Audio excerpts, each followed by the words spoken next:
अस्सलाम वालेकुम नाज़रीन, नदीम बसरा हाज़िर खिदमत हूँ। नाज़रीन, ये वीडियो थोड़ी सी हट के है, आपको मालूमात भी इस वीडियो के अंदर मिलेगी। इन्फॉर्मेशन हो सकता है आपके पास पहले से मौजूद हो, शायद ना भी हो, लेकिन क्योंकि बात करनी है मैंने ड्रेसिंग पे। जब ड्रेसिंग की बात आती है तो दुनिया में जो भी जिसे कहते हैं तहजीब याफ्ता कौमें होती हैं, तो अपनी ड्रेसिंग पे बड़ा गौर करती हैं और उसको जो है ना वो बड़ा ज़िंदगी का अहम हिस्सा समझती हैं। और जिसे कहते हैं नफीस लोग, जिस कपड़ों के जो शौकीन होते हैं वो भी अपनी ड्रेसिंग पे बड़ा गौर करते हैं और डिज़ाइनर्स उनकी खिदमत भी हासिल करते हैं। तो जीन्स जीन्स की जब बात आती है तो सबसे पहले हमारे जहन में जीन्स का नीला रंग गूंजता है। ये जीन्स का नीला रंग ही क्यों इसकी इनफरादियत का बायस बना? देखें, जीन्स जब आज़ाद हुई थी या जीन्स जब बनी थी तो उस वक्त किसी ने ये नहीं सोचा था कि ये दुनिया के अंदर इतने साल गुजरने के बावजूद मकबूल आम रहेगी। कानकनी के मज़दूरों के लिए बनने वाला ये ड्रेस या ये पतलून लोगों ने अपनी ज़िंदगी का हिस्सा बना लिया। लेवाई स्ट्रॉस जो इसके बानी थे वो बुनियादी तौर पर जर्मन थे और 1829 में वो पैदा हुए जर्मन के अंदर। फिर वो सैन फ्रांसिस्को आ गए और उन्होंने 1853 में सैन फ्रांसिस्को में जीन्स पैंट की फैक्ट्री लगाई। और जैकब डब्ल्यू डेविस ये जो थे ये टेलर थे और ये 1831 में पैदा हुए, 1908 में इस दुनिया से चले गए। इन्होंने जीन्स की पहली पैंट सी थी और जीन्स के जो डिज़ाइनर हैं ये जैकब डब्ल्यू डेविस हैं। अब जीन्स के जब नीले रंग की बात होती है तो देखें नीला रंग कहाँ से शुरू हुआ। ये बड़ी पुरानी बात है। अकबर और शाहजहां के दौर में ये काम शुरू हुआ, क्योंकि उस वक्त लाहौर जो था ये नील की सबसे बड़ी मंडी थी। और नील की मंडी इसलिए थी कि लाहौर शहर जो है और लाहौर के मुज़ाफ़ाती इलाका साहिवाल, यहाँ तक जो है वो नील के पौधे काश्त किए जाते थे और इन्हीं से आगे रस बना के इसको ख़ास नीला रंग दिया जाता था। अब क्योंकि शहनशाह अकबर ने लाहौर किले के ज़रा फासले पर जो हिंदुस्तान की पहली बाकायदा मंडी कायम की गई थी, जिसे हम अकबरी मंडी कहते हैं, ये इससे मुल्हका एक इलाका था रंग महल। रंग महल लाहौर के रहने वालों या पंजाब के रहने वालों को तो पता है इस बाज़ार के अंदर या इतना तारीखी बाज़ार है, इस रंग महल के अंदर ही नील जो है फ़रोख्त होता था। अब क्योंकि लाहौर शहर के सराउंडिंग में साहिवाल का इलाका है और साहिवाल को नीली बार भी कहा जाता है। नीली बार इस वजह से कहा जाता है कि उन दिनों में जो नील के पौधे थे साहिवाल में बहुत ज़्यादा लगाए जाते थे और लोग इन पौधों का जो जिसे कहते हैं सत निकालते थे और सत को बड़ी बड़ी कढ़ाइयों में डालकर फिर पकाया जाता था। इसका पाउडर और डलियाँ बनाई जाती थी। ये डलियाँ टोकरियों और बोरियों में बंद होकर अकबरी मंडी पहुंचती थी और ताजरों के हाथों हाथ बिकती थी गड्ढों के ज़रिए, यानी कि जो बैल होते हैं उनके ज़रिए मुंबई से कोलकाता ये पहुंचते थे। उस वक्त तो वहाँ से इन्हें फ्रांसीसी और अतालवी ताजे खरीदते थे और जहाज़ों में भरकर ये लोग जो है बैरूने मुल्क ले जाते थे। ये सबसे पहले नील कहाँ पहुंचता था? ये नील पहुंचता था इटली के साहिली शहर जेनवा। ये जनेवा आजकल क्योंकि ज़्यादा मशहूर शहर है, लेकिन ये वो जनेवा नहीं है, ये जेनवा था। इसके साथ इटली के साथ फ्रांस लगता है, तो फ्रांस का जो साहली इलाका था तो इसका एक शहर था नीम फ्रांसीसी इसका इलाका है, यानी कि ये फ्रांसीसी शहर था नीम।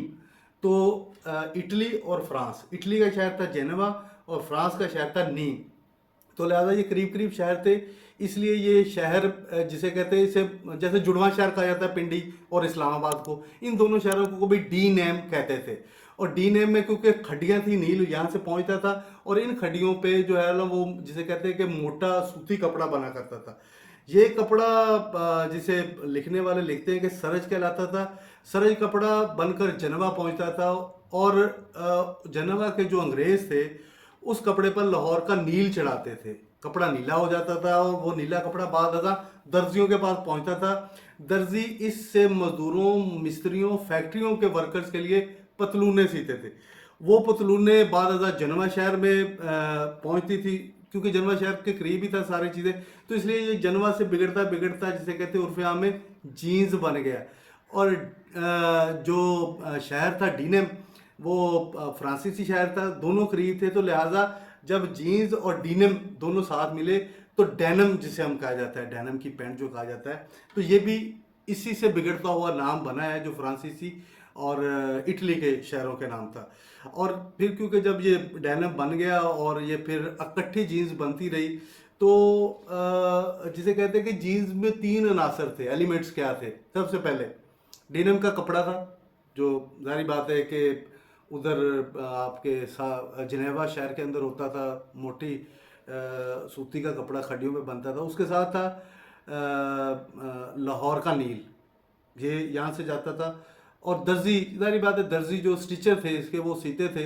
ये तीन कॉम्बिनेशन मिल के जो है वो जीन्स बनाते। ये तो नील, जारी बात है, लाहौर इसकी सबसे बड़ी तिजारती मंडी थी। हमने इस पे क्या किया, हमने इस पे ये किया कि मुग़लों के दौर में जो है ना, उन्होंने इस पे नील पर टैक्स लगा दिया। और टैक्स की वजह से फ्रांसीसी, इतालवी और अंग्रेज़ों को ये बहुत महंगा पड़ने लगा। और इसी वजह से यूरोप ने अपना एक मसनूई रंग आज़ाद कर लिया। और ईस्ट इंडिया कंपनियों ने फ्रांसीसियों, इतालियों और पुर्तगालियों को यहाँ से मार भगाया था। और यूं नील की सनत जो है वो ज़वाल पजीर हो गई। अच्छा, जीन्स के तीन अनासर थे: डी-नेम का कपड़ा, लाहौर का नील और जनवा के दर्जी। तो इन्हीं मुरक्कब पे या इन्हीं एलिमेंट्स को मिला के जो है वो जीन्स बनी है और डेनिम बनी है। तो फिर ये कहा जा सकता है कि मुग़लों के दौर में अगर लाहौर का नील ना होता तो शायद जीन्स ना बनती, अगर बनती तो कम से कम नीली ना होती। जीन्स का नीलापन बहरहाल के लाहौर की मेहरबानी है। और अगर आज आप अंग्रेज़ों की पुरानी डिक्शनरी निकालें तो उन डिक्शनरी में आपको जो नील का नाम है वो लाहौरी ही मिलेगा। गोरे उस ज़माने में नील को लाहौरी कहते थे। ये रंग बाद अज़ां इंडिया की मुनासबत से इंडिगो बन गया। अच्छा, फ्रांसीसी, इतालवी या अंग्रेज़ वो हिंदुस्तान में वक्तन फ़वक्तन आते रहे और अपने मकासद और अहदाफ को पूरा करके जाते रहे। अंग्रेज़ भी यहाँ पे जब आए हैं तो उन्होंने, वो भी किताबों में, तारीख़ की किताबों में लिखा गया है कि वो अफ़्यून के लिए आए थे। तो अफ़्यून के लिए आते आते उन्होंने ईस्ट इंडिया कंपनी बना ली, फिर पूरा हिंदुस्तान हथिया लिया और आज तक हम उनके, जिसे कहते हैं, ग़ुलाम बन के बैठे हुए हैं। मुग़लों ने जहाँ पे बहुत सारे ऐसे काम किए कि जो तारीख़ में आज भी ज़िंदा है। अगर मुग़लों के दौर में लाहौर का नील ना होता तो शायद जीन्स ना बनती, और अगर बनती भी तो कम से कम इसका नीला रंग ना होता। बहरहाल के जीन्स का नीलापन लाहौर की मेहरबानी है। और लाहौर की जब बात की जाती है तो लाहौरियों को रंगबाज कहा जाता है। रंगबाज भी इसी वजह से कहा जाता है कि यहाँ पे बुनियादी तौर पे ये चीज़ों का, जैसे नील है, इस हवाले से भी कि वो रंगबाजी के ज़िम्रे में आ जाता है। रंगबाज उस तरह के नहीं कि करैक्टर टाइप, लेकिन रंगबाज कारोबारी लिहाज से कि वो थे। भारत के तारीख तो यही कहती है कि हिंदुस्तान के अंदर कोई भी आया है, चाहे फ्रांसीसी आए हैं, चाहे इतालवी आए हैं, चाहे अंग्रेज़ आए हैं, कोई भी आया है, तो वो अपने मकसद के लिए लेके आए हैं। बरतानिया वाले आए तो वो अफ़्यून के लिए आए थे, फिर उन्होंने सारा हिंदुस्तान ही हमारा हथियार ये, क्योंकि नील है, हम इसे उर्दू में नील कहते हैं और पंजाबी में भी नील कहते हैं। इंडिगो, इसे जो है ना वो इंडिया वालों ने अपने इंडिया के नाम से इसको इंडिगो कहा। लाहौरी ना रहा, मगर लाहौर के शहरी आज भी रंगबाज हैं। लाहौरियों को ये खिताब मुंबई और कोलकाता के ताजरों ने दिया था। हिंदुस्तान में इस वक्त फ़ारसी ज़ुबान राज थी। फ़ारसी में किसी भी पेशे से वाबस्ता लोगों को बाज कहा जाता है। जैसे पतंग बनाने वाले को पतंग बाज, कबूतर पालने वाले को कबूतर बाज। इसी मुनासबत से रंग बेचने वाले रंग बाज कहलाए। चुनाचे कोलकाता और मुंबई के ताजर नील की सनत से वाबस्ता लाहौरियों को रंगबाज कहने लगे। उसी ज़माने में क्योंकि लाहौर की ज़्यादातर आबादी नील की सनत से वाबस्ता थी, चुनाचे पूरा लाहौर रंगबाज हो गया। ये रंगबाजी आज भी लाहौरियों के मिजाज में ज़िंदा है। नदीम बसरा को दीजिए इजाज़त। अल्लाह।